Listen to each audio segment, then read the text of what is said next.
2022 Board of Education meeting. I love the energy. I love the sea of red and everybody that joined us tonight. Anyways, we're going to go ahead and call the meeting to order. Sorry we're a little late. It's 6:08 p.m. I'm going to go do a roll call. Vice President Raquel Alvarez. Here. Clerk Mike Blessing. Here. Board Member Eleanor Evans. Present. And Board Member Eric Joyce. Here. All present and accounted for.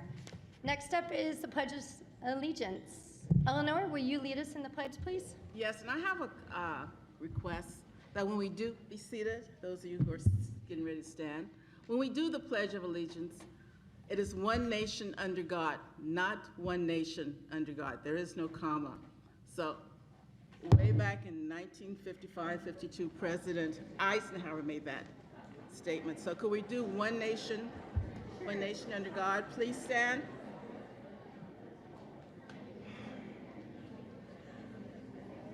Place your right hand over your heart. Ready, begin.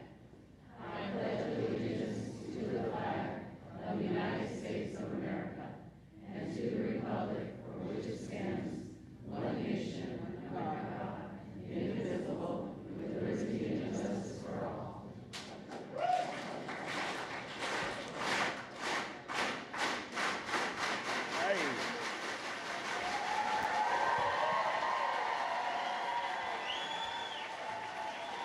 Right. Thanks, guys. For the sake of running our board meeting in public, we ask that you do not do that again so we can run smoothly, please.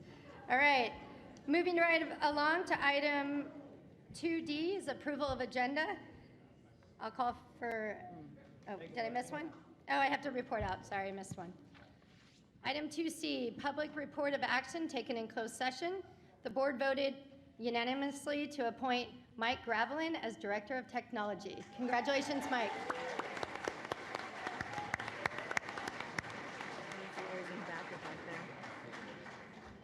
The board also voted unanimously to appoint Harry Torrance as Director of Maintenance and Operations. Congratulations.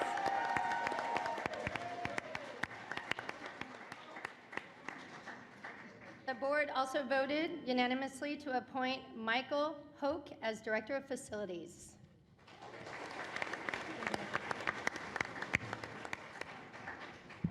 All right, sorry, I jumped ahead. Item 2D, approval of agenda. I'll make a motion to approve the agenda. Second. First and a second.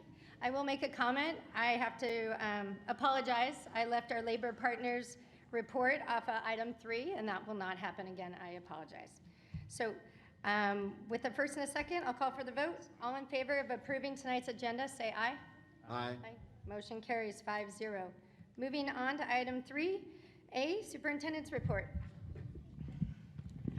Well, we're excited to begin the 22-23 school year, and I welcome all of our staff that is here tonight and the enthusiasm in the room. Whether it's for positive or for things that you want to share with us, we're happy that you're here and we're happy that you're back. We're actually starting the school year with an additional just over 90 new staff joining the Oceanside Unified School District. It's very exciting. We have over 40 bond projects in process, so our new facilities director will be very busy, and we're very excited about all of those projects that are in the queue. And we have our first day of school August 17th, and we look forward to welcoming back just over 16,000 students. Thank you. We'll go ahead and start with Vice President Raquel Alvarez. Do you have a board report tonight? Okay, here we go. I actually did a couple of things, not too much. I've been spending time at practices with all the football teams and just seeing everybody amazingly just get back on the field and get back into things. I went back to a registration at a couple of the school sites, and they've been amazing. Thank you to the staff for just being there to support our families as they come back in and they're transitioning again back into this norm of school, and just seeing all the kids in their faces and just being excited to get back into school is just awesome. I love it. I went to I was invited to go to Oceanside High School's baseball team revealing of their pennant banner for winning the season, having an amazing season. And so thank you to them, because that was awesome to see just the players just be there interacting with each other, with the coaches, and just being back again with each other and just lifting each other up as they get ready for school. But I do want to celebrate, they had a record season. They had, and they were the top for the no-hitters in their league. And for our student, Andrew Adorno, who, while playing softball or baseball and doing sports and everything else, he was able to keep a 4.67 GPA.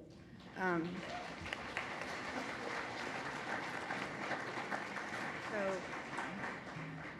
I credit his family and just the students and the coaches and our teachers who just, again, are there for our students to support them. So thank you. And I am, again, excited to just be back this year, ready to just roll and just be there for our kids, because, oh my gosh, they are so on fire. I love it. Like, just even going to the store and seeing them shop for their school supplies has been amazing, just seeing that. And so just thank you. Look forward to a great year. Thank you. Thanks, Raquel. Eleanor? Okay, I would invite everyone to really at least investigate the Pledge of Allegiance and how it came about and the significance of it and why it's important. I heard some grumbling about what I said. Hopefully it was reference to something else, but I think it's very important in terms of our own civic and mindedness, and the fact that we are in a democracy, we live in a democracy, and one of the things we honor that is by the flag salute, okay? Secondly, I had the opportunity to attend the Equity America Conference, which reaffirmed our values in terms of, valuing everyone in the academic world as well as the political world. And I've had some compliments that I'm relaying to staff regarding furniture, that the parents are saying that they really love it and that, they really appreciate the new furniture. So that's my report. Thank you, Eleanor. Eric Joyce?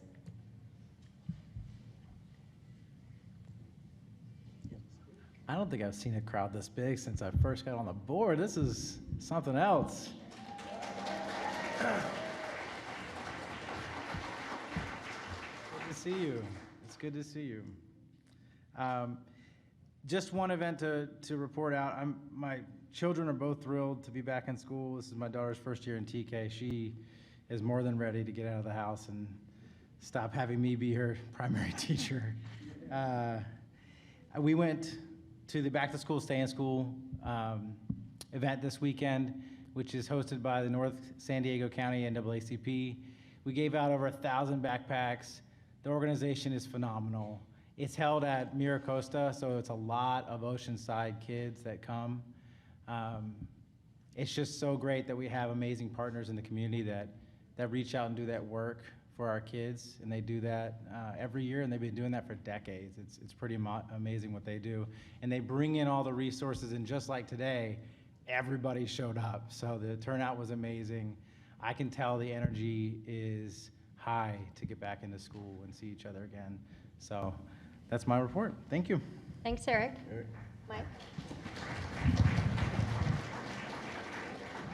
No report, but just a futuristic thing. This coming Saturday at the El Corazon Center, the William Wagner swim facility is going to be formally dedicated by the city, and that's at 9 a.m., so it would be a great event for all of you to turn out and watch our folks be there and see that event. Nice.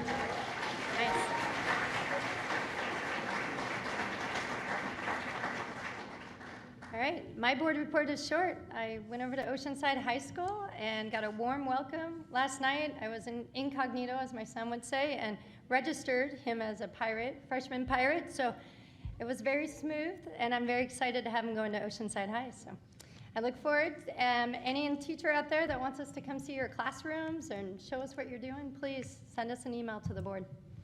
All right, moving right along to item 4, general consent items. I think we have some public input on that one. Am I correct? Yes. Let me look. Yes. All right, so do you want to call them up? Ann? Emily Witchman, item 4H.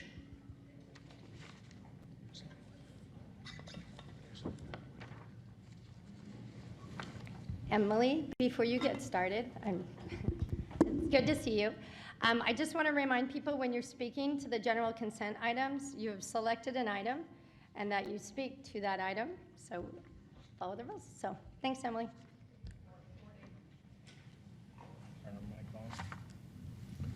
You want to turn your microphone on? I don't think it's on. We can't hear you. There's a little button. There you go. So you're speaking on item 4. No. Here, we'll go home. Come on, you guys, go get that. So how are you?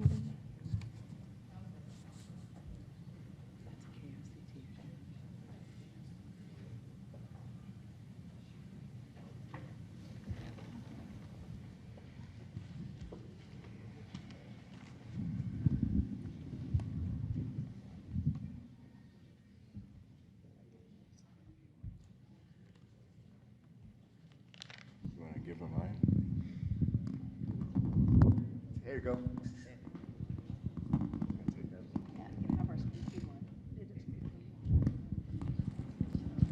Super sensitive. Wow. I guess it's working. Thank you. Yay, thank you. All right, we're going to restart your time. Okay, I'm speaking on the Courageous Principal Institute, and I've got several comments about this conference. First of all, it's poor planning on their part to schedule this when school is already in session for teachers. You know, we all know principals use this time to bring together staff, set goals and expectations for the school year. Here's what this company has written about the conference, called Courageous Principals, but by the way, is a very outdated term used many, many years ago by a previous superintendent. This is a training detail as stated about the conference. They will deliver an immersive and a dynamic curriculum to offer K-12 teachers, offering accomplished facilitators experienced in leadership and influence techniques.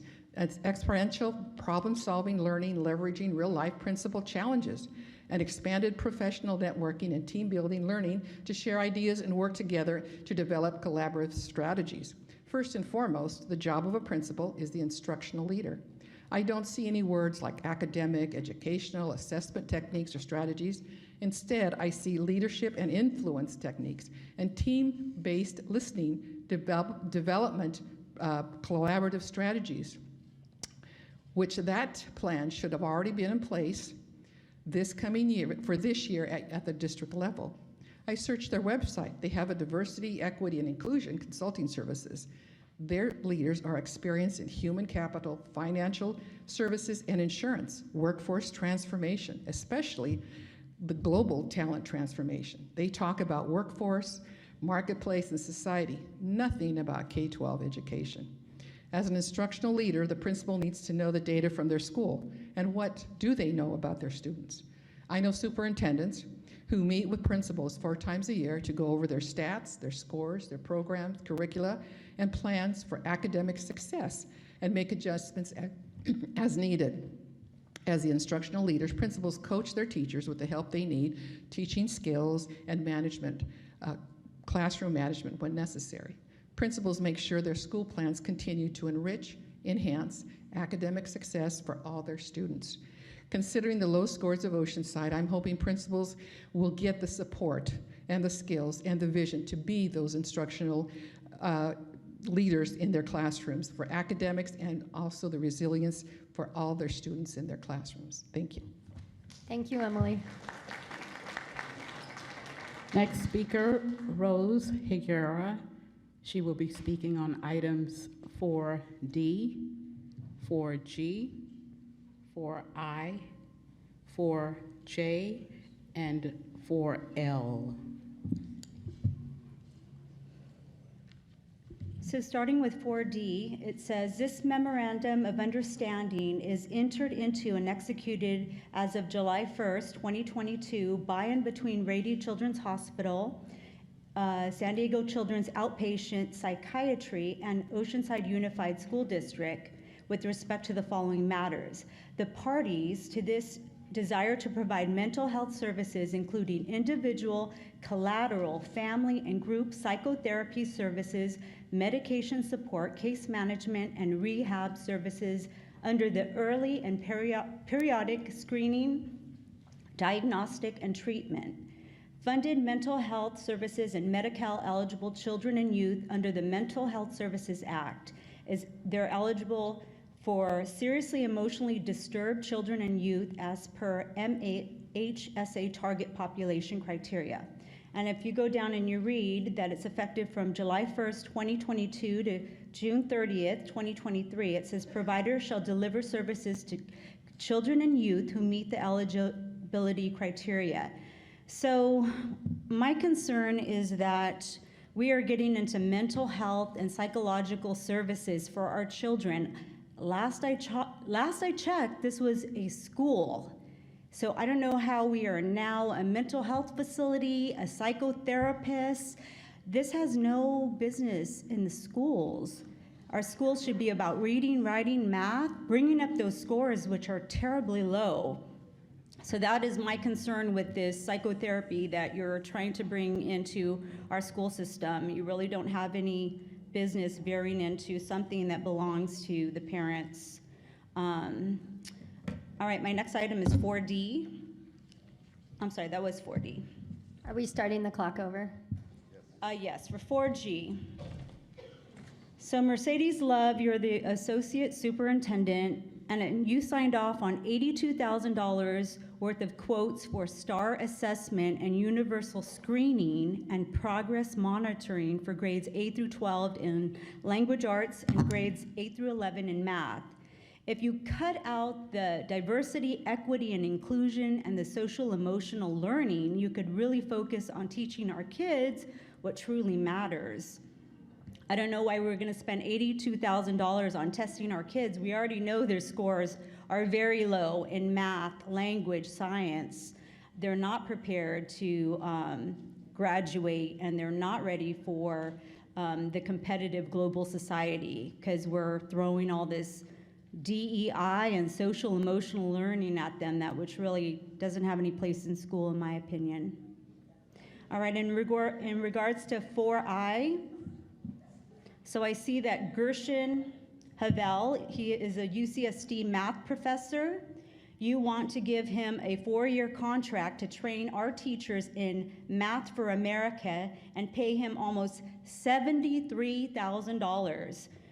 I did a little research on this UCSD math professor, and he got very poor scores on Cengage online. It says that he was awful, that he was the rudest professor. In spite of making the efforts to email him your concerns, his replies never answer your questions, and additionally, he is least bothered to genuinely make you feel comfortable to talk to him one-on-one. He doesn't accommodate flexibility in exams.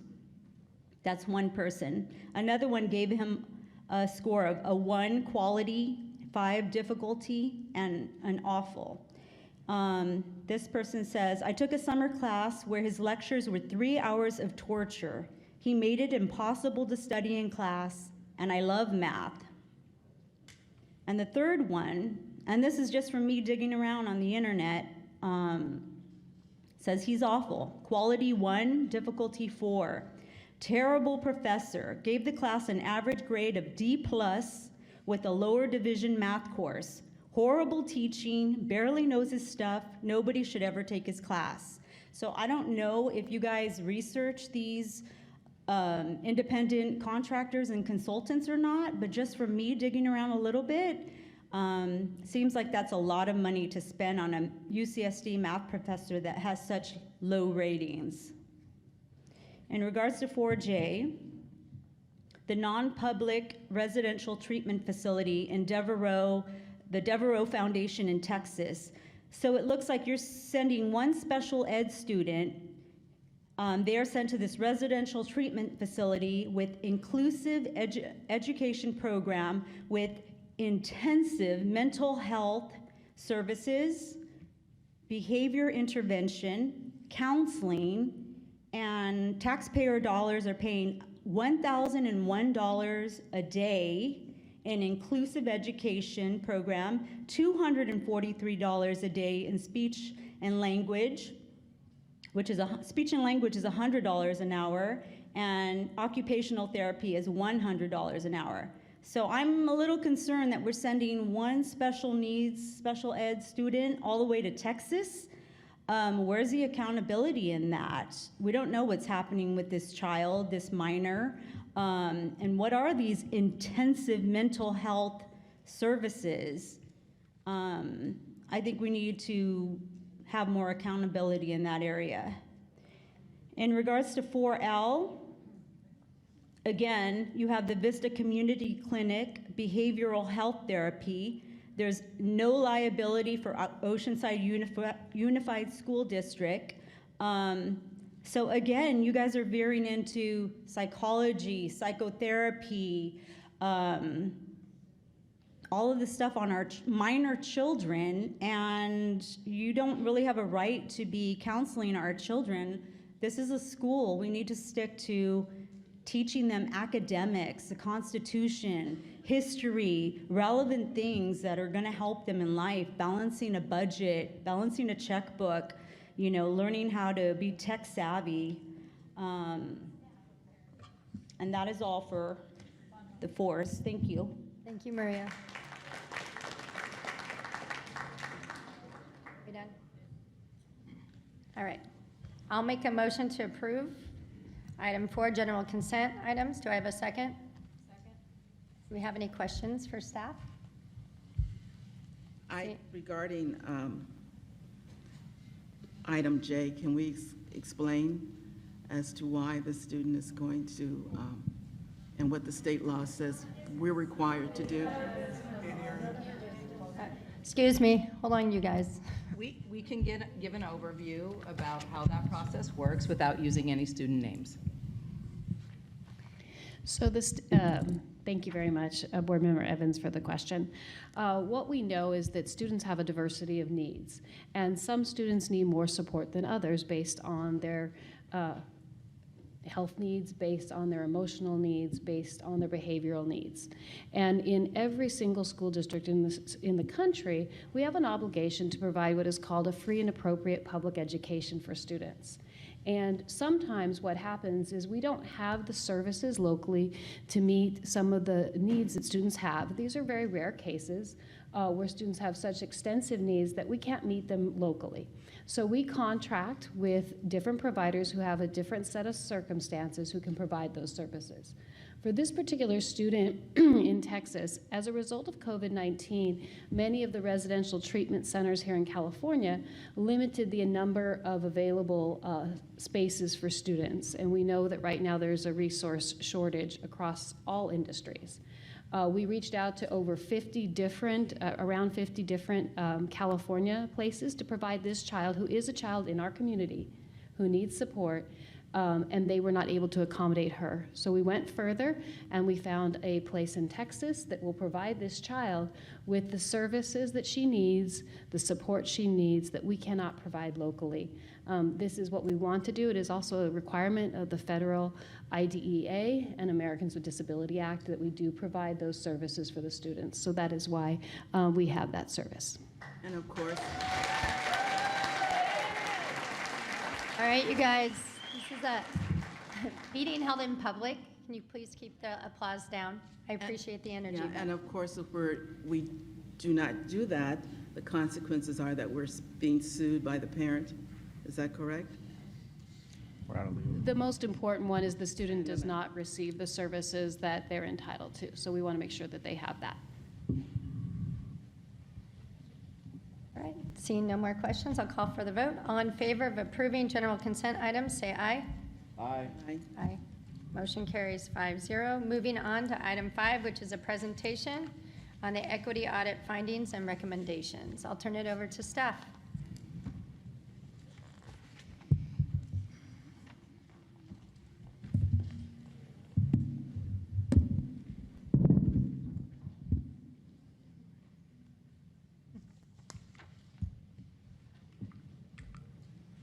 works. Great.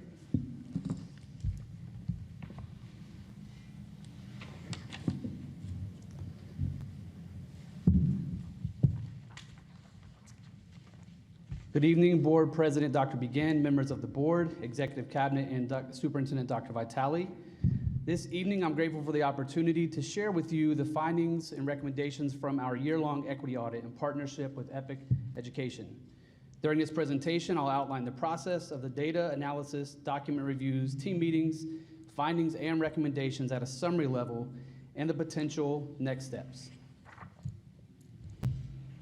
In June of 2021, our Board of Education voted unanimously to partner with Epic Education to conduct a year-long assessment and analysis of our equity indicators in OUSD. Members from the DEI team, CNI, and district leadership worked alongside Epic through a deep data analysis, document review, interviews and listening circles, and review of curriculum materials. We collected input from departments, teams, students, and the community to better understand our equity challenges and barriers, as well as how we might work to collectively remove those barriers. The 4 focus areas in the equity audit are personnel, teacher, programmatic, and achievement. Along with Dr. Nancy Dome and Rosina Kapadia, the expert team from Epic Education, I'd like to thank the following members who supported the coordination of this year-long effort. Dr. Richard Lawrence, Vicki Gravlin, Emret Reed, our team from DEI, Adrian Vermillion, Sheila Goldsberry, Marissa Crawford, Deb Wickman, my co-pilot, Maisha Wiggum, and our superintendent, Dr. Vitale. A word about equity and this approach. We believe that equity exists at the intersection of opportunity, access, and belief, and that according to one of our core district values, educational equity demands that every student receives the academic, social, and emotional supports that they specifically need to thrive. Further, our values state that resources are allocated to address achievement and opportunity gaps, and to that end, I want to say thank you to our Board of Education for committing the time and resources to this important work of the audit process, where we ask some hard questions around race, socioeconomic status, gender, ability, roles, and processes, all so that we might continue to make OUSD a more welcoming, inclusive, and equitable place to learn and to work. Here, this slide summarizes, it's very text heavy, but it summarizes the data collection and analysis conducted by the audit and OUSD team, as well as the document review. In reviewing all these documents and data sets, the aim was to have a comprehensive look at the organization and look for areas of representation, gaps, and opportunities. From the analysis of over 50 document types, guides, and processes, the teams developed a set of 5 to 6 questions to ask in listening circles. The list of questions were rooted in findings and wonderings from the data analysis and document review, and created to be open-ended and solicit thoughtful responses and experiences from the participants. We held over 44 listening circles as part of this process. With over 100 hours invested in nearly 790 participants, the timeline for the process is as follows. The slide shows that the timeline began between September to January, where most of that time was spent analyzing data and documents and that deep dive.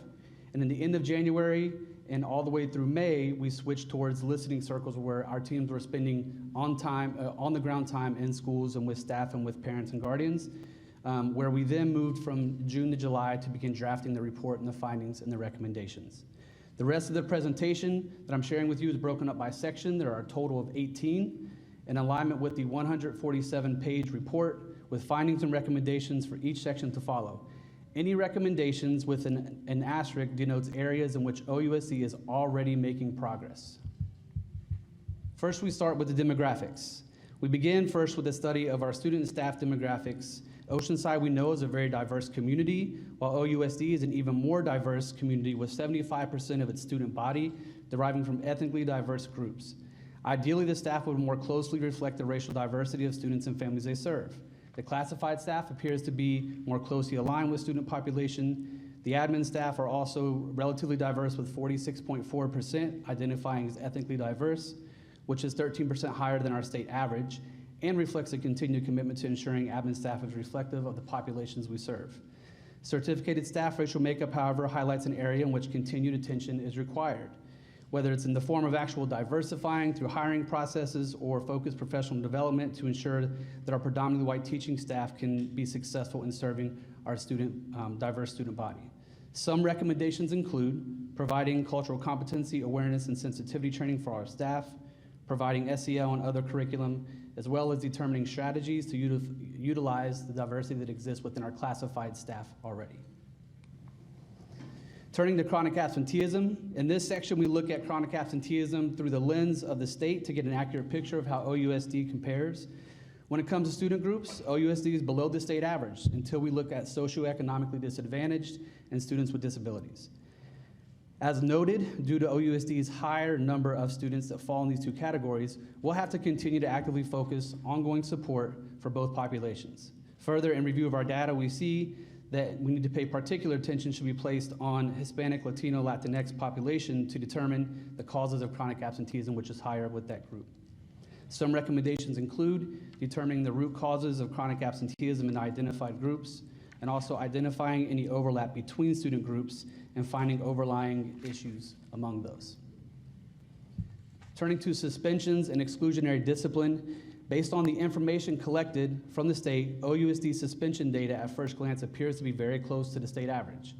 However, drilling down into our data, we begin to see some disparities in certain groups, showing that we are doing well and keeping some suspensions to a minimum. However, our students with disabilities are being given in-school and out-of-school suspensions at a higher rate than any other demographic.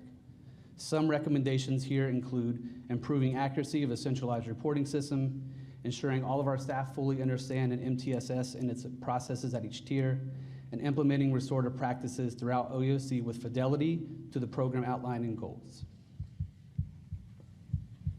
Looking now at special education data, at first glance, our special education numbers appear to be quite high for Hispanic, Latino, Latinx students, especially considering the multilingual numbers are low in OUSD, which led our team to question if they're being over-identified based on a multilingual learner status.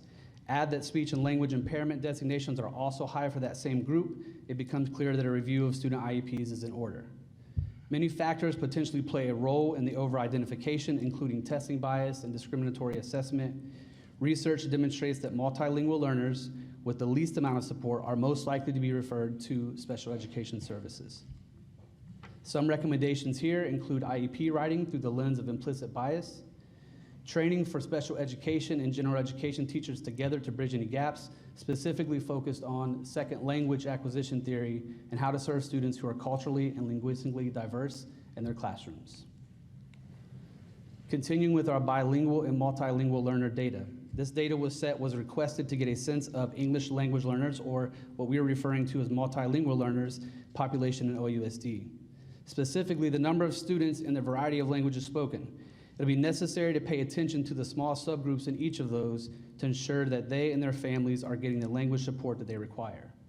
Recommendations coming from this part of the report include continuing to expand programs throughout OUSD to increase access, such as our TWBI programs, and encouraging children from different linguistic and cultural backgrounds to enroll. And additionally, a review of IEPs for multilingual learner students to ensure placement is appropriate. Looking at our AP and honors achievement data, Oceanside, it was noted, has done a noteworthy job of removing most barriers to access to AP courses, including prerequisites such as teacher recommendations, testing, and an application process. Removing these barriers provides students opportunities to access classes that were once guarded. However, it would still benefit OUSD to look at how they actively encourage more students of color to participate in AP courses based on enrollment. According to our data, 11.8% of students participate in AP courses, and the findings indicate that Hispanic students comprise 51% of the enrollment in those courses, which demonstrates an increased commitment to inclusion.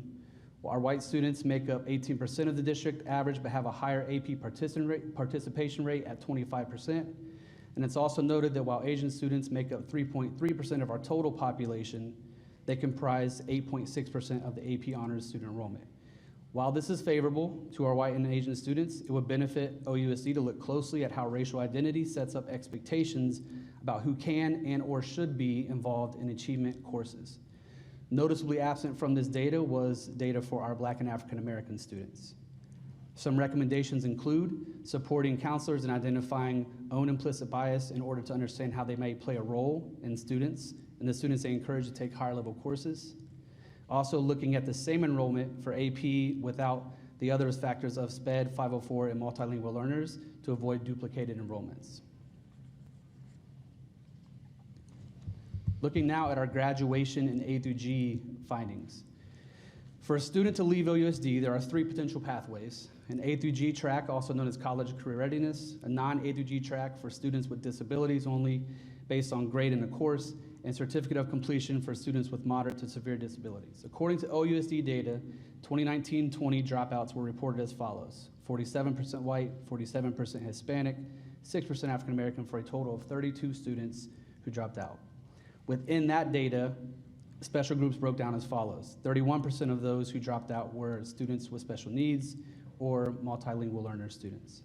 This would further highlight the need for special attention to be given to those 2 populations so early intervention can take place to provide necessary support to help them stay in school. The numbers overall are low and decreased even more by 7 in the following year, which is great progress and shows a commitment to ensuring all kids graduate A through G. However, it's worth mentioning that in 2021, only 1 of the 14 students receiving a certificate of completion was white, and while the numbers overall are not significant, OUSD must understand the intricacies of those students of color receiving certificate of completion and work on supports to continue to reduce this number. Some recommendations here include creating a written process to help identify which students are eligible for which pathways, and also collecting data on a regular basis to ensure students with disabilities accessing the pathway are not just students of color. Looking at socioeconomic status, 67.7% of our students identify as socioeconomically disadvantaged, which we understand can bring unique challenges, all of which can negatively impact students and their ability to be academically successful. OUSD, it was noted, has been extremely responsive to their community needs through a number of ways, including free lunch for all, in the process of creating and growing our community schools, partnering with multiple food pantries to provide food and diaper distributions to families and to students, and also working diligently to continue to update our OUSD resource guide available in English and Spanish. And so some of the recommendations coming out of this part of the report were to challenge all students while providing social support to ensure their success, to have information readily available for student support services within the community, and providing training on trauma-informed care to support strategies for students who are economically disadvantaged. We now turn to our finance, school site expenditures, and distribution of resources. The experts in the audit team were interested in detailing the expense reports for each site. The LCAP data for each site was also provided, but gave more of an overview of where funds would be spent rather than details on how they would be spent. We were interested in understanding the allocation process for each site outside of categorical funding to see if resources were equitably distributed across school sites. So one of the recommendations from this part of the report is to determine if there's a district need for this level of inquiry and oversight. Turning to our PTO, PTA, and parent, guardian, caregiver participation. Demographic records for parent participation are not being kept. The voices in the room must be representative of the student population served, and the best way to ensure that this is happening is to keep track of the information and actively seek to include any missing perspectives. It should also be noted which groups have fiscal responsibilities and decision-making power versus which groups are only advisory. Recommendations from this part of the report include collecting information regarding participation to identify whether all families are being represented in these meetings, and to collect data regarding funding and usage. Finally, our listening circles. Please do not try to read all this slide from where you're sitting. We held 20 listening circles for staff, classified and certificated. We held 5 administrative and management listening circles, 6 parent, guardian, caregiver listening circles, and 13 student listening circles, which were representative of over 200 students in grades K through 12, including our ATP students. The listening circle process, as part of the equity audit, focused on experiences of those in our system with an emphasis on the barriers and challenges that exist, as well as how they got there in the first place. Overwhelmingly, and not surprisingly, we were reminded that humans want to connect, they want to be heard, they want to feel a sense of belonging, and they want to be affirmed in their work. Continued surveying and monitoring of these groups is strongly recommended and will most definitely be part of a next step coming out of this process. Jordy, I just have one question before you go on. How are students selected to be part of the listening circles? We actually solicited each school to participate in the listening circles, and principals identified students who they knew would participate and give direct feedback to the audit team. I have a couple of questions. Sure. Slide 8, in terms of suspension and exclusion, I still don't understand why there's such a high rate of suspension. You know, are our educators, our classroom teachers being given restorative justice training, professional development in terms of this? So the short answer to that is yes, but at an introductory level, and we have a plan this year moving forward. We'll be doing a deeper dive into restorative justice practices, but also working with individual schools around a new discipline matrix that we have. But our findings showed that our OUSD suspension data was actually closer to the state average than what we first anticipated. Okay, and my next question is slide 11 in terms of access.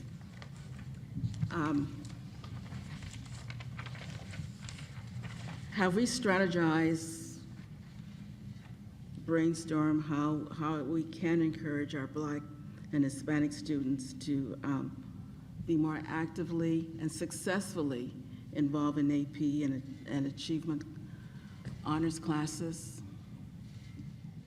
Yes, absolutely, and that was a big piece of the work that both C&I and our DEI team have been involved in pretty closely for the past 2 years. A lot of that work has been led by our directors at secondary, Dr. Lawrence and Greg Smedley, but a big piece of this was removing some of the initial barriers that existed to keep students from accessing those AP courses in the first place, all of which at this point have been removed. All right. One of my concern is that, you know, like, for years I was very much involved in distributing backpacks and donated hundreds and hundreds of dollars to buy those backpacks. But the backpacks, when you examine them, they don't have textbooks.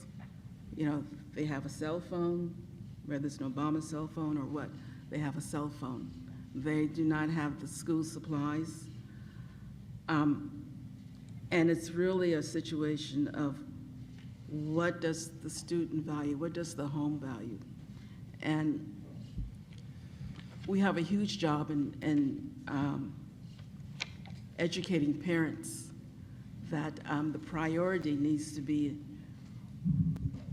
providing an environment and providing encouragement for that child to come to school and want to be successful. Yeah. And for us as educators, it rather means going door to door or having parent universities or whatever, or every teacher calling their individual student and saying, hey, this is our program for the year. This is what we expect and we want for your child, and we need you to be a member of our team. Mm-hmm. So. Yes, thank you for that. And just as a note, we, learning through the parent and guardian and caregiver listening circles, it was very clear that there was a desire from our community to be more in partnership with us and have regular check-in opportunities with them, and for us to be supportive of them and how they support their students attending our schools, but also we have developed quite a bit of learning opportunities for parents and guardians this year through our DEI offices and through special education. And so there'll be quite a few opportunities for parents to engage either through Love and Logic or Mano a Mano or some cyber safety workshops through John Moffitt. So a lot of these are being brought to parents this year, especially as we're coming back out of the pandemic in a way that we can meet with more parents in person. Thank you. Mm-hmm. Right, we have one public comment, and would you please call them? Did you, Dr. Sparks, did you finish? I didn't finish yet. Oh, I thought you were done, okay. But this is my next step slide, so it's all here for you, okay? All right, I know we have questions for you too. So I'll just say that this is not an exhaustive list. Again, the report is almost 150 pages. We'll be sharing this with our OUSD staff and community pretty soon here. We'll be incorporating regular listening circle opportunities, developing a crosswalk between the Porch of a Graduate, the SPED Task Force, and our equity audit. We'll be looking at our DEI team to create a 3-year vision and plan based off of these recommendations and findings. We're going to enhance the use and practice of our compassionate dialogue, or RIR, protocol this year to address hate, bias, and exclusion and prejudice. And we'll increase training opportunities for restorative practices like we mentioned, and develop a year-long professional learning set of offerings for our classified personnel based on what they share with us through the listening circle. That now concludes my summary findings. Thank you. Oh, wait, I do. When you talk about those next steps, I noticed in the certificated, classified, partly in administration, and also in the parents, the voices, having their voices heard. In these next steps, where is that covered? Right. How Yeah, we're so- going to improve that? Absolutely. So that was the thing that I think showed up most in not only the equity audit, but also the SPED task force and also the Porch of a Graduate, was how much people valued being heard, being listened to, being part of the conversation, and just being in dialogue. And I think that's especially true coming out of pandemic when so many people were separated and voices were kind of kept to a screen and that was it. So absolutely, it'll be incumbent upon all of our teams to find regular listening opportunities through the listening circle process, which we were trained on through EPIC education, to make sure that's part of our norm moving forward. I agree it's important that everyone is heard, but once we all are heard, how do we act in terms of achieving our common goal and having that child be successful? You know, I think everyone needs to take responsibility. It's one thing to share. It's another thing to be supportive in terms of having that scholar, you know, that child move forward successfully in OUSD. All right. Agreed. All right. Thank you, Dr. Sparks. Thank you. Sorry to kick you off, but we'll have our public comment. We actually have two. The first speaker will be Victoria Mariani, and right after her, we'll have Katie Taylor. Hi, on the topic of equity, I'm here to advocate for Pablo Talk and the Garrison San Luis Rey community, specifically the repeatedly delayed groundbreaking and the problematic plans to run the grotesque HVAC duct across the length of the NPR/audience space. I urge you to again, please use the funds from the sale of Garrison to revise the remodel plans of the Pablo Talk NPR. And a special thank you to Dr. Norman for your timely work on signage for Pablo Talk. It is refreshing to not be ignored by district leadership. Equity is not a cookie cutter ideal. And as we tell our students, fair isn't everybody getting the same thing. Fair is everybody getting what they need. Pablo Talk School of the Arts needs a thoughtfully designed and remodeled performance and audience space. Please either tuck the HVAC duct into the ceiling or tucked the HVAC duct into a soffit. Our scholars deserve a properly designed performance space. That would be true equity. Thank you, Victoria.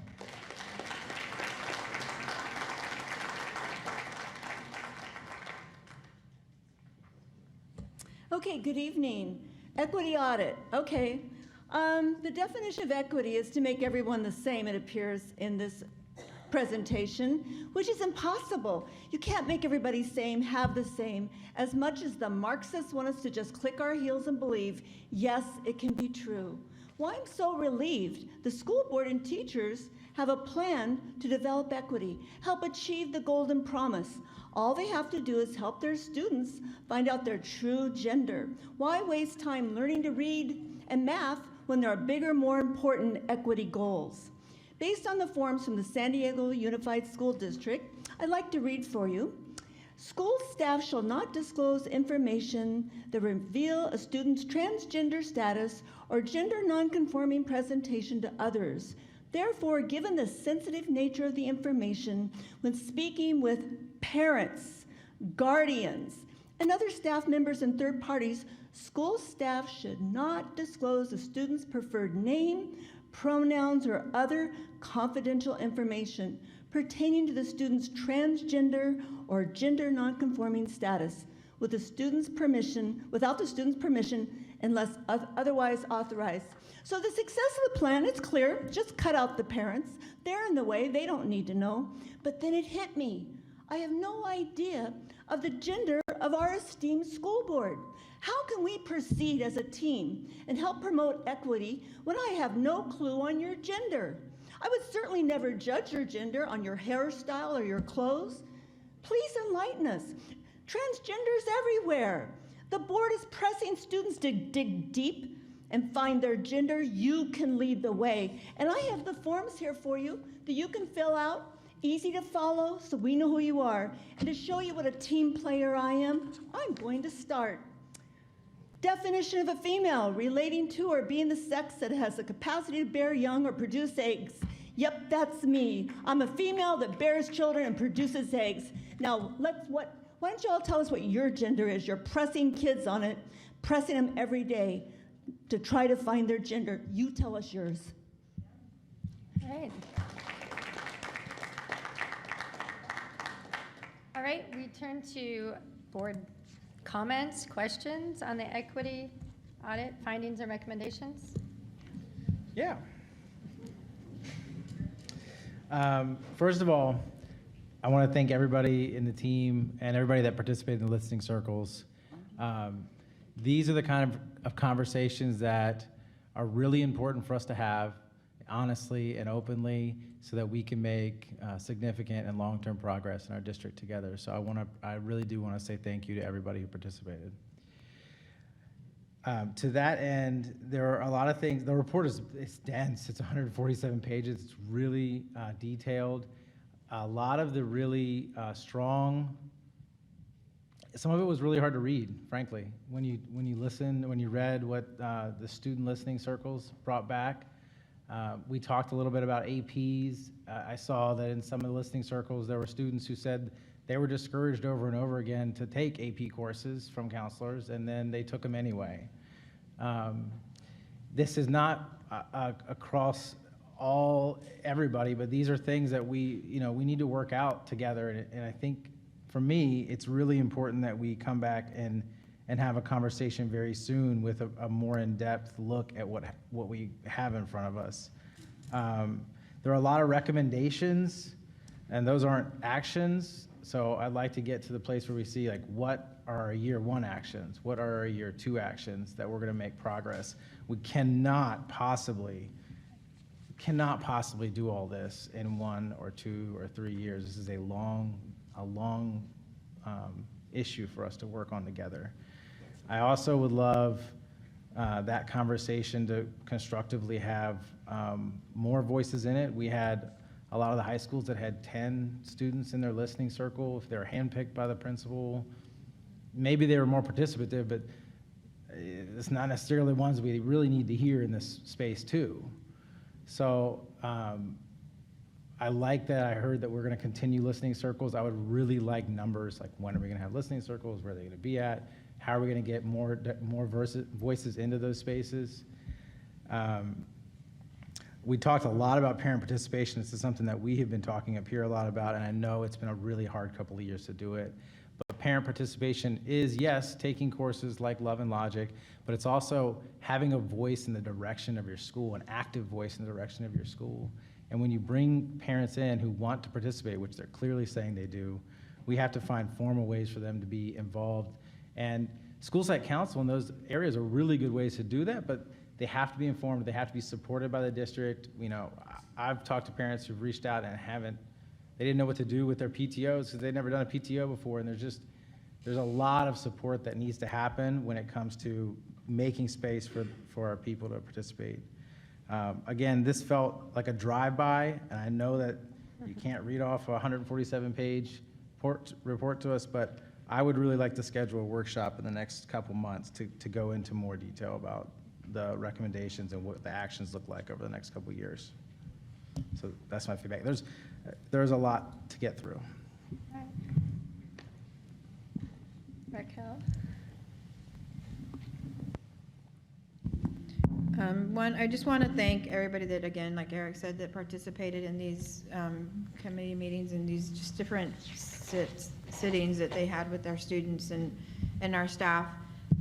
I do agree with Eric that we do need to look at how we're going to make this happen and the changes, because sitting down again with the students is going to be the major thing that needs to happen, because again, just like we talked about, that they feel discouraged, or they feel like they're not going to be able to do it, and they don't feel like they're going to be accomplished or anything like that.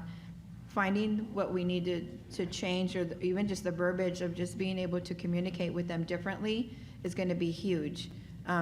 They've come back very different in understanding and feeling how, and taking things very differently after the pandemic. So working with them, again, just to be able to understand where they're coming from, because I know just like with my own child, he was set up to be in an AP class, and he came home, he's like, I can't do it. And why am I doing this? And why are you, but we know that he's capable, but he just feels like it's going to be too much too soon.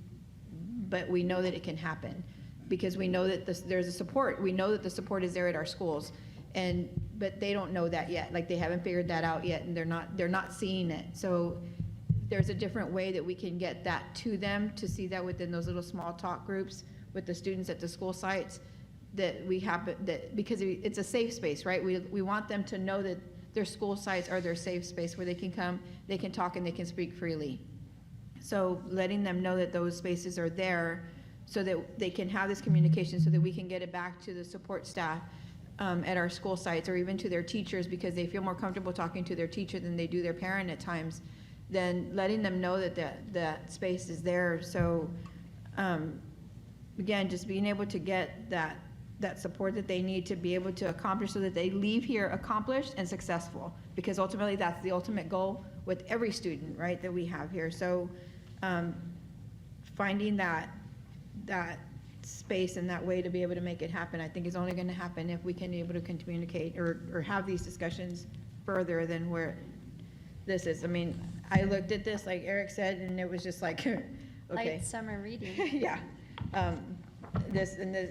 It was too much, too quick before we got here today, so it was just not going to happen. And so being able to go through it step by step, even just for myself, even just as a parent of this child in the school district, of going, okay, now how do I help not just my child, but other children within the school district? So I would greatly appreciate that. But again, thank you again for all of this, and for all of those that shared just openly. Thank you. I agree. I will say thank you, and I really appreciate the hard work. But quite frankly, there's nothing in here that's, for me, that's new. You know, this is something that both as an educator and just growing up in San Diego County, I've experienced, and I've seen, and I've witnessed. And it goes back to, does the home value education, does value in education, is that really being instilled in the child when the child's in school? Is he or she valuing, being in school, value the importance of getting a quality education? Is the parent supporting the child? And doesn't, even if from quote unquote poor families, setting aside an area for the child, checking to see, if homework's being done, just those things. Sometimes it's not a matter of money, and it is a matter of attitude towards education, supporting the school, supporting the classroom, and just whether it's the child, the parent, the educator, focusing on academics. That's what's going to make our students successful. It's sad. You have 3 different groups that have been listed in here, and each one is in the same classroom. Each group is receiving the same quality and quantity of education, and each group is succeeding at a different level. That should not be. So what is the missing quantum as to why we're saying this group is successful, this group is not successful?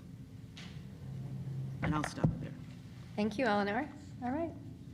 So I think Dr. Vitale has heard from us about the direction we're heading and wanting to talk about this more. I just have one thing real quick that I want to say.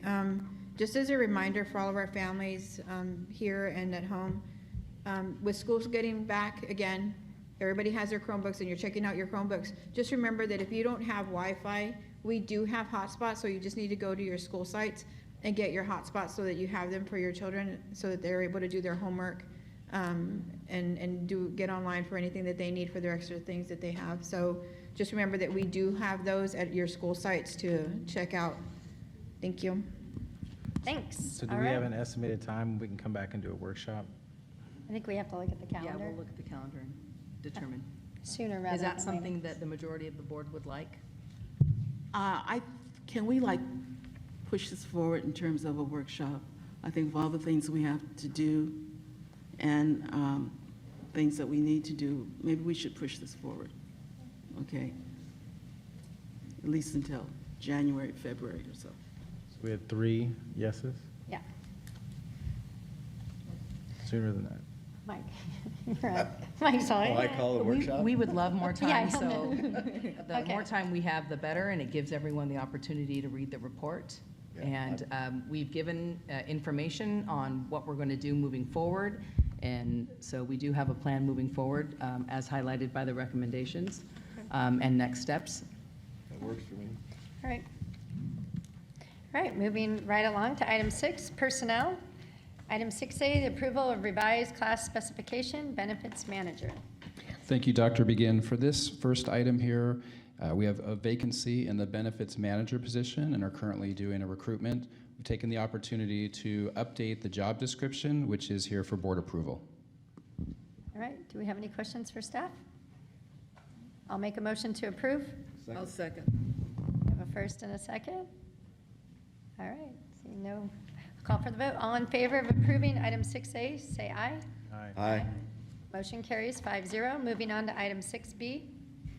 6B, HR recently completed an analysis of comparative districts and made recommendations to revise the class specification for the nutrition service manager position, which is for board approval. All right. I'll make a Move approval? I'll second. Any questions? All right. No, is this for the person that is currently in the position, right? So it's revising their position that they currently have? Correct. It's no change in current staff personnel. All right. I'll call for a vote. All in favor of approving item 6B, say aye. Aye. Motion carries 5-0. Moving on to item 6C. Similar to the previous item, no change in current personnel. Again, we did an analysis for the position and made recommendations to revise that class specification for the nutrition service production manager. I'll make a motion to approve. Second? First and a second. Any questions for staff? Seeing none, I'll call for the vote. All in favor of approving item 6C, say aye.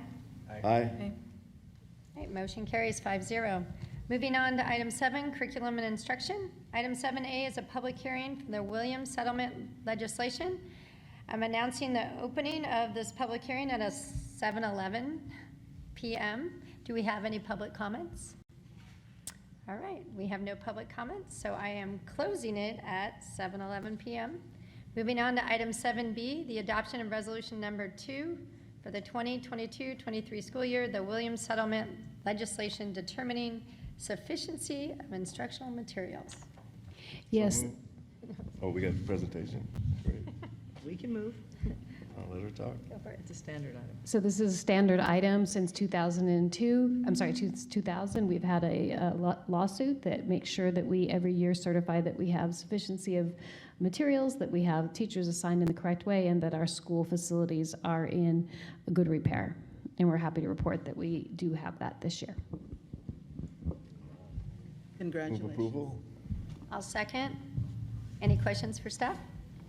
No, I just want to compliment staff on the fact that we were so successful with the Williams Act. Good work. All right, I'll call for the vote. All in favor of approving item 7B, say aye. Aye. Motion carries 5-0. Moving on to item 8, business. Item 8A. I'll turn it over to Dr. Norman. Thank you, Dr. Begin. I'm pleased to share the revised adopted budget for the 22-23 school year. It is based on California's adopted budget signed by the governor in July. This revised adopted budget includes updates to our district's funding as a result of the increase, thank you, in the LCFF rate per ADA and the ADA relief factor. Here we have our multi-projection assumptions. Assumptions are important when budgeting so we can anticipate our revenue based on what we believe the year will be like. The yellow sections are the assumptions provided to us from the state. The blue section are the assumptions specific to OUSD. The first row is the attendance ratio of the students. The COLA provided for the fiscal year 22-23 is expected to increase from 5.33 to 6.56, which we saw. We've also anticipated increased costs for CalSTRS and CalPERS. Declining enrollment plays a big role in how we are funded. We do anticipate at least 410 students each year. We also factor in the increasing cost of 7% for health and welfare, increasing the cost of utilities, as well as step and column. Next. Here we have the updated proposed budget summary. Due to the increase in the percentage on the adjusted base grant amounts from 3.03% in June to 6.28% and the additional money in ADA relief, we saw an increase of $7.4 million in LCF revenue for 22-23. So here we're looking at what we had at the adopted budget compared to what we have now today. There's a $529,000 difference between the budget presented in June on the 28th to tonight's revised adopted budget for the beginning fund balance of the 22-23 school year. In reviewing and analyzing our 21-22 budget, there were additional expenses budgeted in the unrestricted funds that occurred during the school year. This resulted in a decrease in the ending fund balance for 21-22 and the beginning fund balance for 22-23. The ending fund balance for 22-23 increased by $6.9 million due to the increase in revenue. Here we have components of the ending fund balance. In our non-spendables, those remained unchanged. In our restricted, those funds are made up of mostly categoricals and one-time monies that increase and decrease depending on when they are received and spent.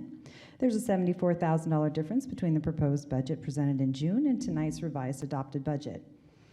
Some salaries need to be adjusted in addition to another month's payroll posting, which reduced our restricted carryover. Next, we have our committed funds. Those increased by $7.6 million due to the increase in LCFF revenue. Our assigned funds decreased by $3.6 million because some funds were shifted to unassigned and commitments. Unassigned funds are just over $2 million as a result of being able to utilize COVID funds to offset the general fund expenses, and our reserve remained unchanged. On to multi-year projections. First, we have our multi-year projection, our unrestricted summary. So we always show you unrestricted and then we'll show you combined. Our unrestricted MYP for the next 3 years shows anticipated revenues and expenses. Revenues adjust based on the assumptions that are included in the budget. For 22-23, the revenue amount of the unrestricted general fund is $177 million after contributions of more than $37 million are taken out. This net results in a change of $9.9 million. The contributions needed each year going forward are increasing as well as expenditures, resulting in a lower net change in the fund balance. Expenses adjust based on how much the district expects to spend each year. We anticipate an increase in unrestricted expenditures in 23-24 and 24-25. These are due to increases in the consumer price index, step and column, STRS and PERS, as well as health and welfare and utilities. Thank you.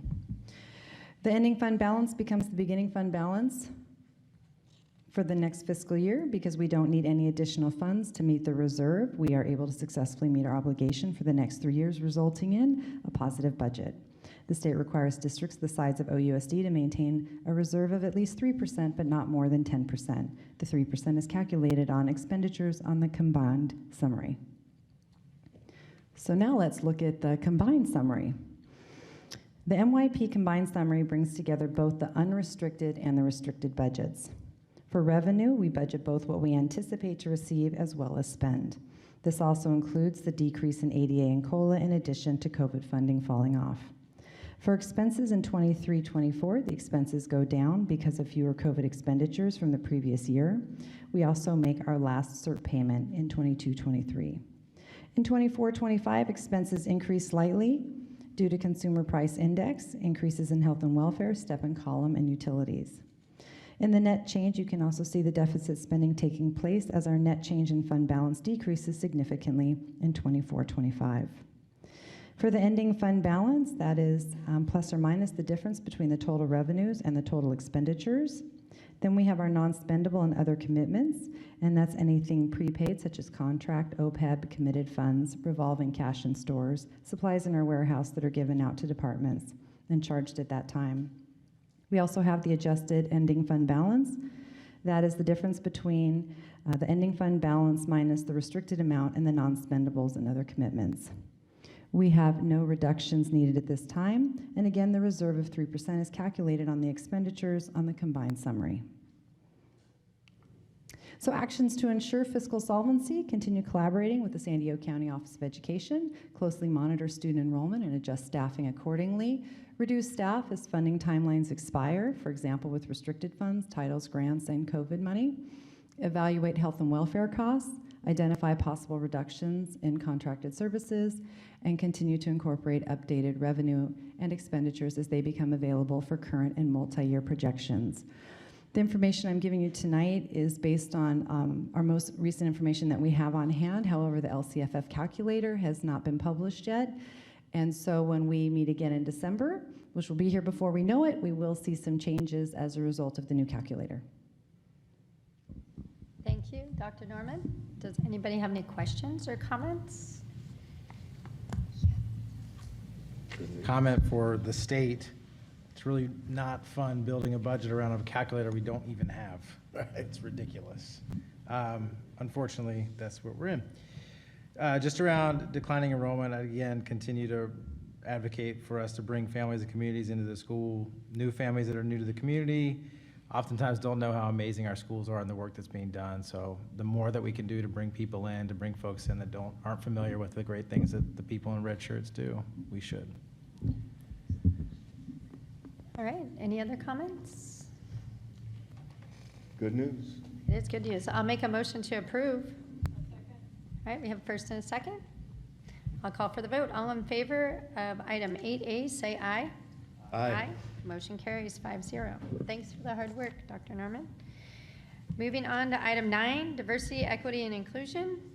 Item 9A. Thank you. So, like we always do at this time of the year, the district receives funding from the After School Education and Safety, or ACES program grant, 21st Century Community Learning Centers, or CCLC, and our new Expanded Learning Opportunity Program, or ELOP grants. We use these to operate before and after school program enrichment programs at our elementary and middle schools, and each grant supports academic and enrichment programs for students in TK through 8th. So we are just bringing this to the board to get approval to spend our funding on these providers to operate before and after school programs at all of our elementary and our middle schools. I'll make a motion to approve. I'll second. Everybody wants to second that. Yeah, that was a good one. Anyways, any questions or comments for staff? Just, I'm really happy that we've got programs before and after school at all of the schools. It wasn't that way 10 years ago, that's for sure. Appreciate the work. It is amazing. It is a tremendous offer to the community. The ELOP grants are really meant to expedite academic progress, so I really want to hear about how we're making sure that the programs are doing that, especially in our sites that have the most need. Super. All right, I'll call for the vote. All in favor of approving item 9A, say aye. Aye. Motion carries 5-0. Moving on to item 10, policy development. Riveting. All right. Item 10A, approval of revision of board policy 4312.1, contracts. Thank you, President Begin and board members. As you know, the departments are bringing forward to you contract or board policies that need to be updated, either because of changes in law or updates recommended by CSBA. This first item has not been renewed since 2010. Staff has updated revisions that are recommended by CSBA for this first item. I'll make a motion to approve. I'll Second. First and a second. Any questions? Seeing none, I'll call for the vote. All in favor of approving item 10A, say aye. Aye. Motion carries 5-0. Moving on to item 10B. For this item, there's been some current laws, specifically SB 142 for accommodations for this. The board policy has been updated to reflect the new laws. I'll make a motion to approve. I'll second. First and a second. I'll call for the vote. All in favor of approving item 10B, say aye. Aye. Aye. Motion carries 5-0. Moving on to item 10C. This final item for transfers, again, is outdated. It includes language and terminology from NCLB, and this new version replaces that and preserves all previously negotiated processes for our system for transfers. I'll make a motion. Second? We have a first and a second. Any questions? Seeing none, I'll call for the vote. All in favor of approving item 10C, say aye. Aye. Aye. Motion carries 5-0. All right, my favorite time of the night. Item 11, public comments on non-agenda items. And we have, and 6 of them? We have 8. We now have 8. Our first speaker will be Tiffany Ortega. Just a friendly reminder.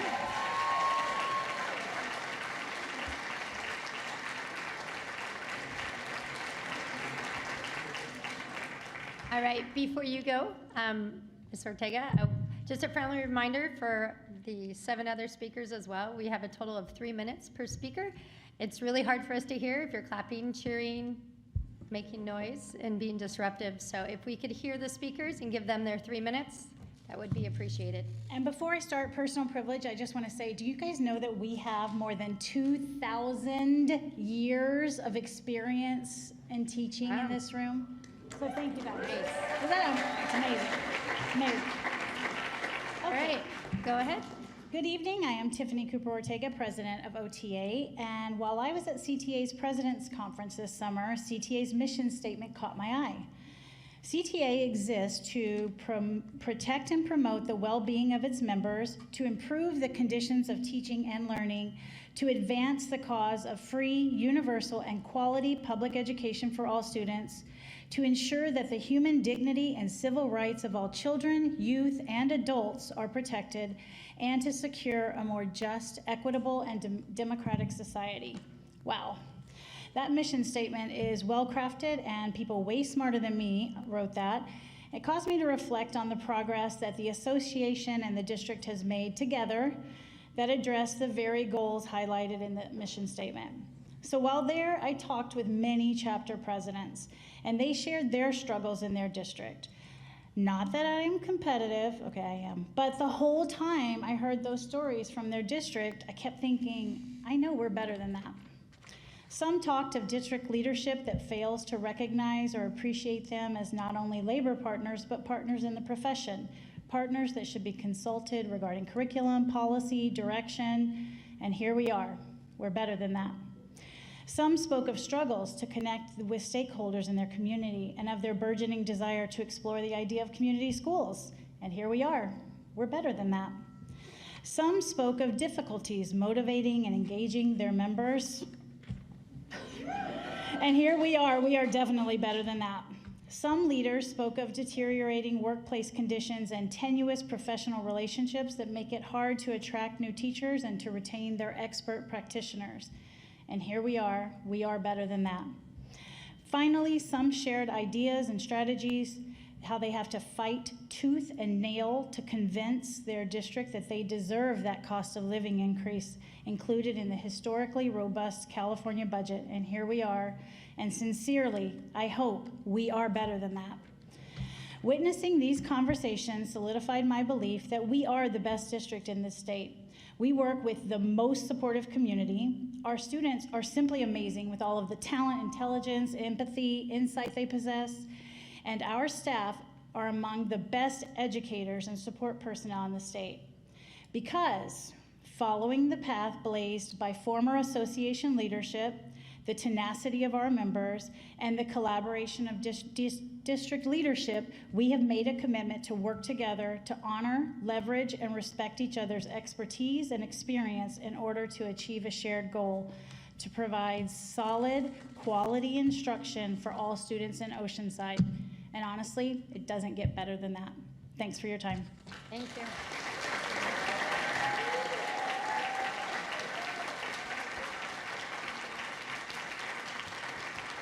The next three speakers will be Todd Madison, Chad Phillips, and Melissa Monroe.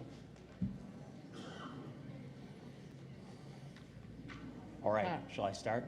Yeah, sure, Todd. Yes. Yes, Todd, you can. Okay, thank you. So I haven't been here for a bit. I thought I'd stop by and say hi. Just happened by and saw something going on. But really, no, you don't get off that easy. Hey guys. So tonight I'm here to talk about something, not something our board has done or is about to do, but something they have not done. First, the board has not returned this off-agenda comment at the beginning of the meeting. We've talked about that before. Despite board members saying how much they appreciate comment, which we appreciate, nothing has actually been done. So I would, again, ask that we put off-agenda comment back at the beginning where it belongs. We don't want to minimize public input, do we? Next up, the board has really done nothing to actually fix the financial mess that we're in. Despite the great news that we have tonight, nothing's been done except really watching. We've gotten very, very lucky indeed. We've had huge financial one-time money input and increases in LCFF funding, but that's not really anything but kicking the ultimate day of reckoning farther and farther out. It's not a plan we can count on forever. Projections still, as we saw, show large enrollment drops in the future. Hard decisions need to be made. Our board doesn't do that. Let's spend that money reducing class sizes. Let's increase starting teacher pay. Let's improve instructional material. Let's do the things that parents have said they want for so many years, instead of, as we always see, increasing the pay and benefits of existing employees. So the board is good at making those easy decisions, succeeds making sure adults benefit from all that money. 2021 compensation numbers were just posted on Transparent California this morning. Median total compensation for administrators is now up to $166,789. For certificated employees, that's $127,142 per year. These are facts from data. Going back to what the board didn't do about the complete failure to press the district to make a plan for school reopening in 2020, ignoring parent wishes. And then delaying so incredibly long our kids lost most of a year of schooling. As we've seen in the stats, learning loss is tremendous, mental health issues have soared. We need a board that cares about what parents think, a board whose first priority is our kids. If you're watching these meetings and you're a person who sees problems and wants to fix them, how about joining that? Districts 1, 3, and 4 are up for election. The district website has maps. If you're not sure what you're in, go to the Board of Education section. We have a great candidate for District 1, Allie Minot, mom of young kids, co-director of the Parent Association, someone who's been at the tip of the spear getting our schools to reopen. She'll be seated in a few months behind that table when she wins. So she knows what's important to parents. So if you'd like to discuss that, email oceanside.usd@parentassociation.net. That's oceanside.usd@parentassociation.net. Thank you. All right. Chad Phillips.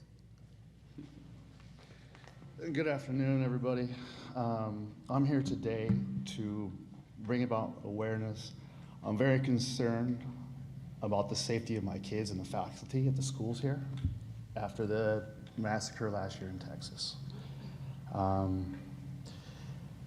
After it happened last year, I reached out to the principal, I reached out to the police department and several other people. The principal didn't give me help. The police department, there was a lady that called me back, gave me some good information. She said that there's a couple things. I asked if there was a program. Is there a setup? Is there something that's gonna happen? Do you guys have a plan? She said, yes, we do have a plan. We do have drills that can happen, but unfortunately Palmquist, where my kids go to school, weren't within that drill. Why, I don't know. Another thing that I asked her was, I just want some police presence by the school. Can we have, drive-bys a few times a day? All I got back was, we're way understaffed. We asked the cops to drive by once in a while. We're way understaffed, we're way understaffed. Just to let you guys know. I don't really know what to do. I want to help. My personal opinion, I think there should be an armed guard at every single school to protect the kids and to protect these. It's so basic. It's so very basic. If that doesn't happen, I don't know if there's a way that I can raise funds to provide this for our schools. And then if there's ways for the parents to get involved. You know, I work from home, I can go, I can walk around, I can do whatever I can. Pretty much I'm here just asking for help. I don't want anybody to forget what happened last year. It was devastating. All the parents are worried. Every parent I talk about is like, what are we gonna do? What are we gonna do? How can we help? You know, I wanna get a group together. I don't know what we can do. I live right by the school. If there's any way something happens, there's something I can do, I wanna have that availability to help. I just wanna bring this up before the school year starts. And I wanna hear something. I wanna hear, hey, we got this new program for safety. We've got this, we got that. We have to do something. There has to be something done. And that's all I have. Thank you.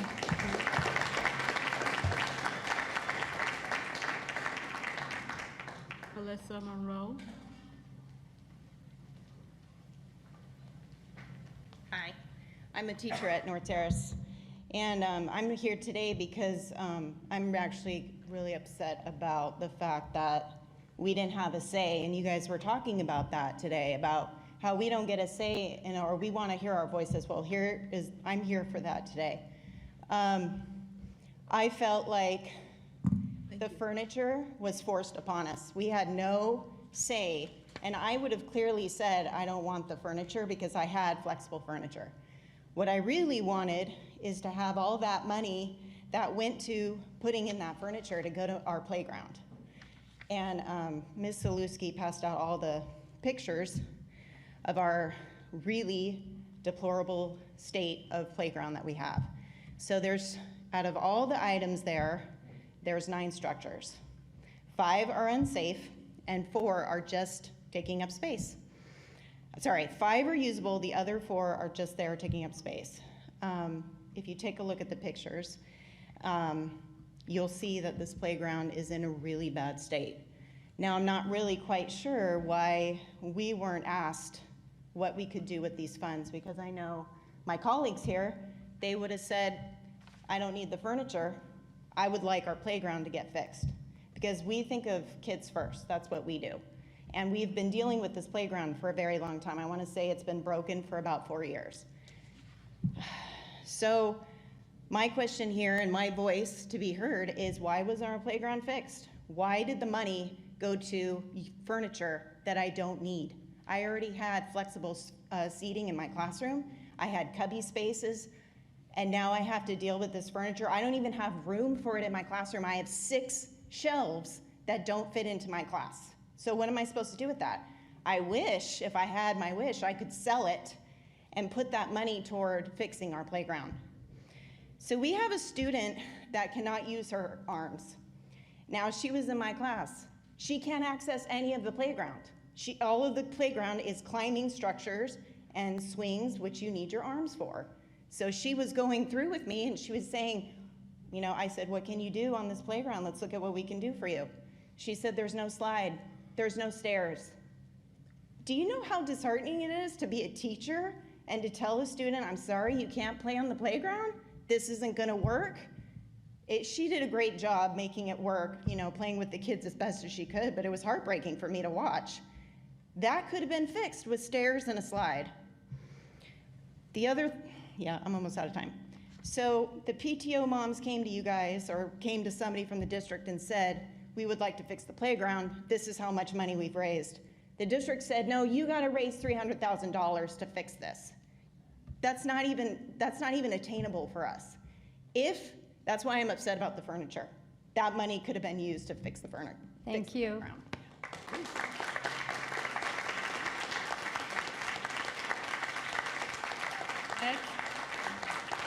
Next 3 speakers, Emily Richmond, Rose, and Patrick Higuera. Emily Richmond. Teacher.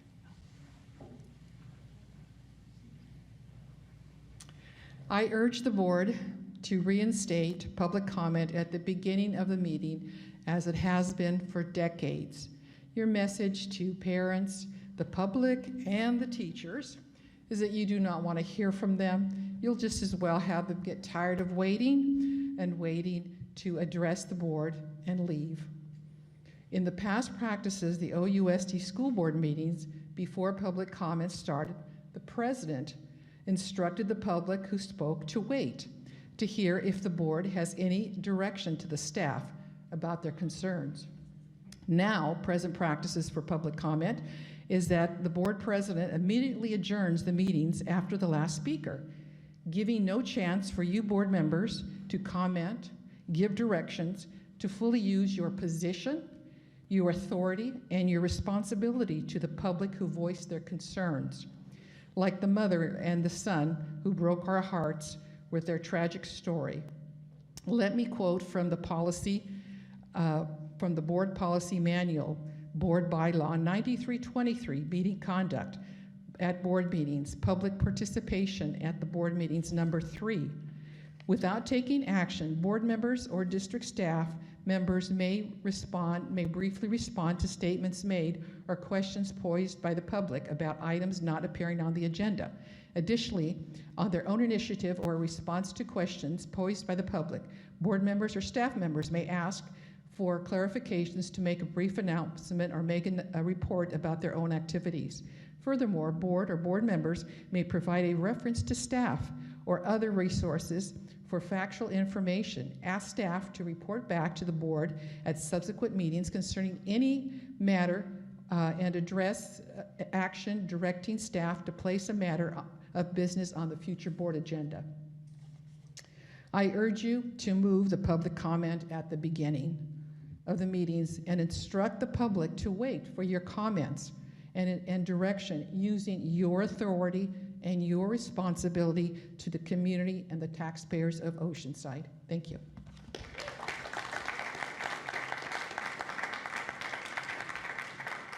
Before we do go on, I would actually like to just make a quick comment on that. I do think we should return the board comments to the agenda at some point so that we can request items that should be on future agendas. I also would like to request that we move the public comments to the beginning so that we can have more parent involvement. And I would love for you to actually listen to parents and the community. So I got a hold of the San Diego Unified Sex Education, and I hope that we are not teaching our kids these things. But I would like to know, I would like to see a copy of what we are teaching our students here. One of the questions is it okay to masturbate? What does semen taste like? How do gay people have sex? What is porn? Let's practice. Work within your table group. Read and practice answering questions out loud in their small group. As a group, select one challenging question to share with the largest group.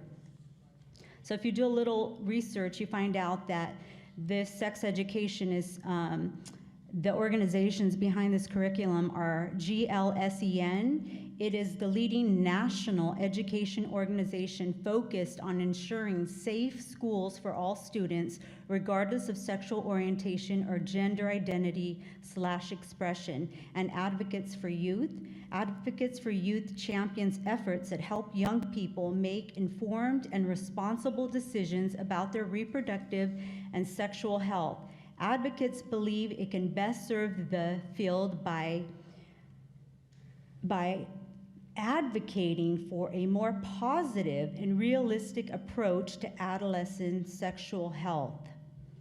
Advocates for Youth envisions a society that views sexuality as normal and healthy and treats young people as a valuable resource. Wow. A resource for sex or what? And it says, as an intentionally K-12 organization, we understand the importance of beginning conversations about LGBTQ people and families in elementary school. So as a parent, I ask you why. This is emotional, mental, and psychological rape of young children. This has no place in the school. If you go on to read about this organization, it says a quality K through 12 education is a fundamental right for every student. The Gleason Public Policy Office leads the development of safe and inclusive national, state, and local policies that create positive school climates for all students, regardless of sexual orientation, gender identity, and gender expression. So they seek to dismantle all identity-based oppressions, including but not limited to race, ethnicity, ability, so on and so forth. What they really mean to say is Gleason's aim is to dismantle a child's innocence and dismantle and destabilize nuclear families, which are the foundation of society. All right.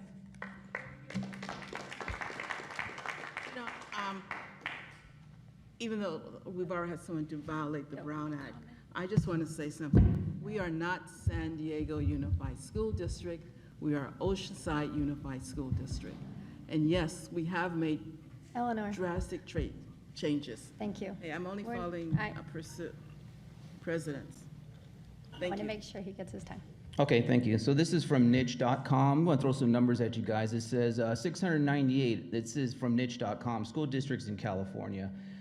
Districts with the best teachers in California, OUSD rates out of 698, 550. Not very good.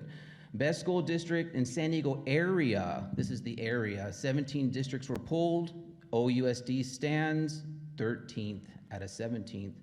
Districts with the best teachers in San Diego County, 36 districts were pulled out of that.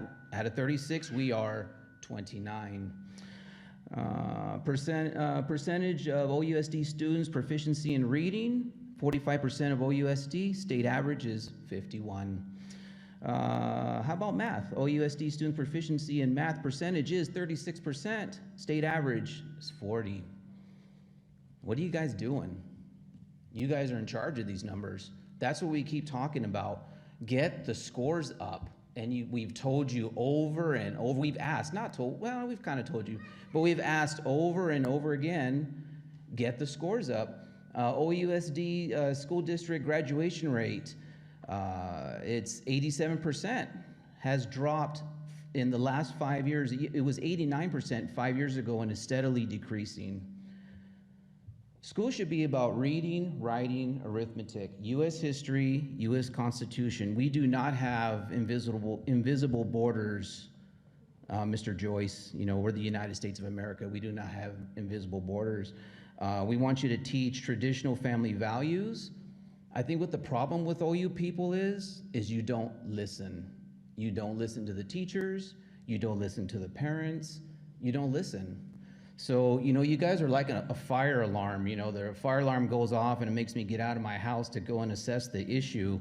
And what the problem is you guys are the roaring fire, you need to be put out. So, you know, I'm pleading with parents. We need to run for these seats. We need to run for these seats, and we need to get Oceanside School District back to a respectable district for the kids. And I think, I'm gonna say one more thing before I go. That little boy that was here, that fifth grader, 10-year-old boy had the heart of a lion, guts of a lion to get up here and tell you people that he was being harassed and beat up. Not one of you, not a one, had an apology. And that's shameful, very shameful. Next two speakers, Katie Taylor and Allison Mignon. Katie Taylor. Katie Taylor.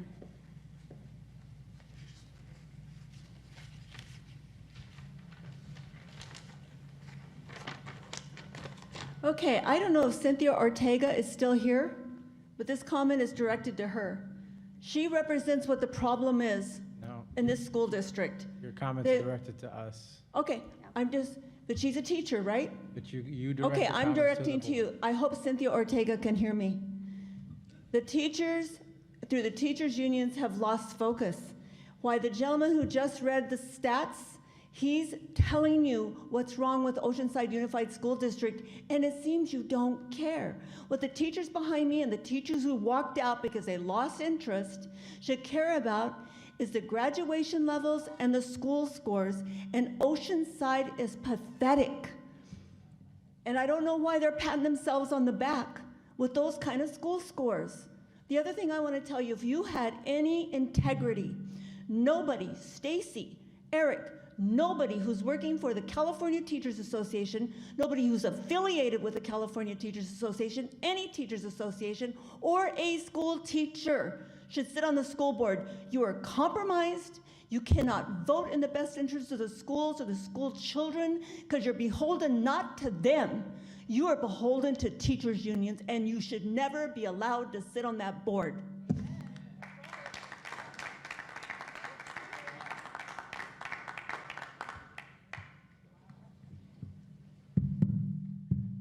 Hello.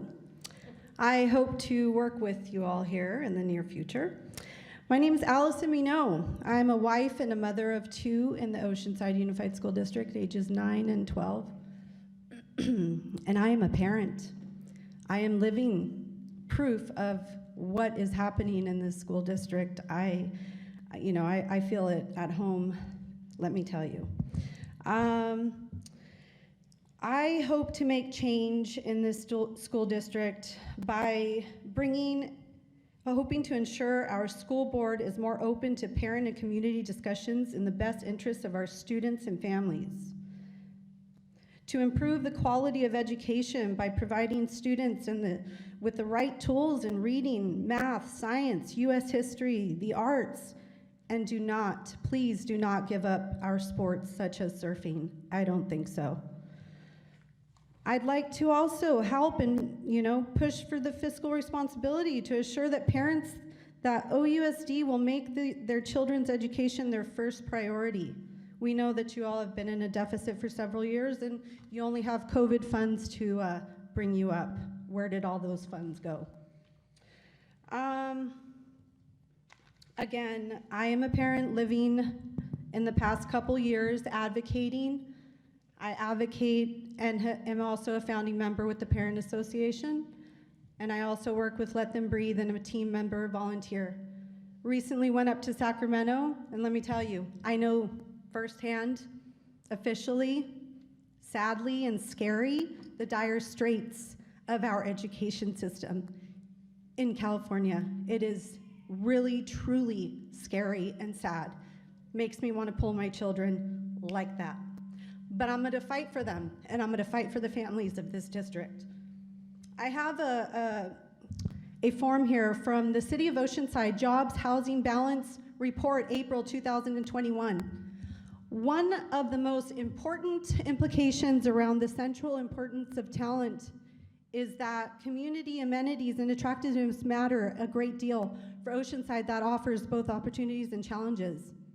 As a strength, Oceanside is by far one of the most affordable communities along Southern California's coast, with a world-class beach system and revitalizing downtown with new hotels, restaurants, luxury apartments, either recently completed but Oceanside, the state of its lack of K-12 schools, while many are high-performing, Oceanside lags on many metrics when compared to districts like Carlsbad, San Marcos, Poway. And, I mean, this is your city that wrote this. I can leave it for you if you'd like. This is in April of 2021. Thank you, Allison.